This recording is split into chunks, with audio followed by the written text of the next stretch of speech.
مسجد حرام سے گزرنا، مسجد حرام سے گزرنا. نمبر 3 کسی اور مسجد میں ٹھہرنا، ٹھیک ہے. اور نمبر 4 کسی اور مسجد میں کچھ رکھنا یا اٹھانا، یہ بھی پرہیز کرنی ہے. نمبر 5 قرآن مجید کی 4 سوریں ایسی ہیں جن سوروں میں ایک آیت ایسی آتی ہے جس پر سجدہ واجب ہوتا ہے. وہ آیت پڑھیں گے تو سجدے میں جانا لازم ہو جائے گا. میں بتا رہا ہوں کون سی 4 سوریں ہیں. تو ان آیتوں کا پڑھنا کیا ہے؟ حرام ہے، جس سے سجدہ واجب ہو جاتا ہے. باقی آیت جو سوریں رہتے ہیں ان میں یہ 7 آیت تک مکروہ، 7 آیت سے زیادہ مکروہ ہے. مکروہ مطلب قرأت کم، وہ ثواب کم ہے. باقی قرآن کی نبی ثابت ہے نا، تو قرآن کی باقی آیتوں کو 7 سے زیادہ نہ پڑھے بہتر ہے. اس کو کر کے پڑھیں، آپ ہو کے پڑھیں. لیکن جو جن آیتوں میں سجدہ ہے اس کا کیا پڑھنا صحیح نہیں ہے. وہ کون کون سی بتا رہا ہوں آپ کو. دیکھیے 32واں سورہ ہے سورہ الف میم تنزیل. 32واں سورہ اسے سورہ سجدہ بھی کہتے ہیں. 42 نمبر، پھر 41 نمبر، 32 نمبر، پھر 41 41واں سورہ. 41واں سورہ میم تنزیل اسے سورہ فصلت بھی کہتے ہیں. پھر 53واں سورہ 53 سورہ نجم، والنجم اذا ہوا ما ضل صاحبكم وما غوى، ہے نا، سب نے سنا یہ سورہ نجم. اسی طریقے سورہ علق. سورہ علق تو قرآن کا پہلا سورہ ہے جس میں 5 آیتیں ہیں. سورہ علق میں جس کی 47 طرح کے سورہ علق 47 طرح کے اللہ تعالیٰ کے نام کا آخر ہے. تو یہ سورہ علق جو ہے اس میں جو ہے وہ آیات سجدہ پائی جاتی ہیں. ہمیں احتیاط کرنے کی ضرورت ہے ہو کہ اگر پڑھ بھی رہے ہیں تو آیت سجدہ پڑھ کر بہت رک جائے. ٹھیک ہے، وہاں پر کیا ہوگا؟ اگر پڑھ لیا تو حرام ہو جائے گا. تو وہ چیزیں جو مجرم پر مکروہ ہیں، 9 چیزیں مجرم پر مکروہ ہوتی ہیں. نمبر 1 اور 2 کھانا اور پینا. نجاست کی حالت میں کھانے اور پینے سے پرہیز کرنا چاہیے. حالت جنابت میں قرأت کم ہو جائے گی. کلی کر کے 3 مرتبہ کلی کر کے پانی ملے میں چھوٹ دیں، کلی کر لیں تو بہتر ہے، چل جائے گا. ورنہ اگر کلی کی طرح زیادہ مکروہ ہے. اس کے بعد قرآن مجید کی 7 سے زیادہ آیتوں کو پڑھنا جس میں سجدہ واجب نہیں ہے. سجدہ واجب اگر ہے تو حرام ہے. باقی آیتوں کا 7 سے زیادہ پڑھنا کیا ہے؟ مکروہ ہے. مطلب کیا ہوا؟ قرآن کی آیتیں پڑھنا مکروہ کا مطلب کیا ہوا؟ میں نے حیثیت آ گئی. اس کا مطلب ثواب کم ہو جاتا ہے ایسی جگہوں پر. مکروہ کا مطلب نہیں ہوتا ہے. ٹھیک ہے، بہتر یہ اتنا ہوگا. تو نمبر 4 اپنے بدن کا کوئی حصہ قرآن مجید کی جلد کے حاشیے پر لگانا. یہاں حاشیے پر لگانا بدن کا کوئی حصہ، یہ مکروہ ہے. قرآن مجید اپنے ساتھ رکھنا، یہ نمبر 5 قرآن مجید کو اپنے ساتھ لے کرنا، حمل کرنا اپنے ساتھ، یہ بھی مکروہ ہے. قرآن کا خاص احترام ہے نا، لہٰذا جب نجس ہو تو چاہے مت چھوئے اس کو اندر، کیونکہ اپنے ساتھ لے کے اٹھا کے قرآن کرنا تھا نہیں، مناسب نہیں ہے. تو نمبر 6 سونا. حالت جنابت میں سوئے نہیں. اگر مجھے ہو گیا تو پہلے غسل کریں پھر سوئیں. لیکن ہاں اگر سونا ہو تو اگر وضو کر رہے ہیں، وضو نہیں کر پا رہے ہیں تو وضو کر کے سوئیں تو قرأت کم ہو جاتی ہے.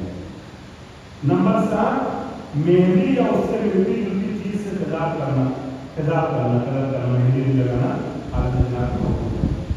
اس کے بعد بدن پر تیل ملنا، مالش کرنا، یہ سبھی کیا ہے؟ مکروہ ہے.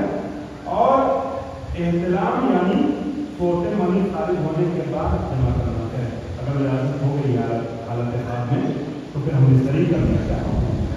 ٹھیک ہے، یہ 9 چیزیں جو وہ کراہی کرتی ہیں. میں نے کچھ چیزوں کو سے اشارہ بیان کر دیا ہے 2 وجہ سے. کچھ حالات کی وجہ سے ساری چیزیں کلیئر نہیں ہو سکتی ہیں، اور کچھ یہ ہے کہ وقت کو دھیان رکھتے ہوئے. لہٰذا اگر کسی کو سوال کرنا ہو تو آپ لوگ ڈائریکٹ مجھ سے بات سوال کر سکتے ہیں. بہنیں اگر سوال کرنا چاہیں تو لکھ کر کے سوال بھیج سکتی ہیں، جواب ان کو دیا جا سکتا ہے. تو آپ کو دعوان اللہ رب العالمین. میرے خیال سے میں نے بہت زیادہ لے لیا ہے، لہٰذا آپ لوگوں سے معذرت چاہوں گا. مبارکباد پڑھتے ہوئے جیسے کا اختتام کرنا ہے. بسم اللہ الرحمن الرحیم. اللہم صل علی سیدنا الحسن صلوات علیہ وعلی آلہ فی هذه الساعة وفی کل ساعة وليا وآخرا وقاعدا وناصرا وذليلا وعينا حتى تسكن وتتقى وتطهر فيها قليلا برحمتك يا ارحم الراحمين. اللهم صل على محمد وعلى آل محمد. السلام عليكم.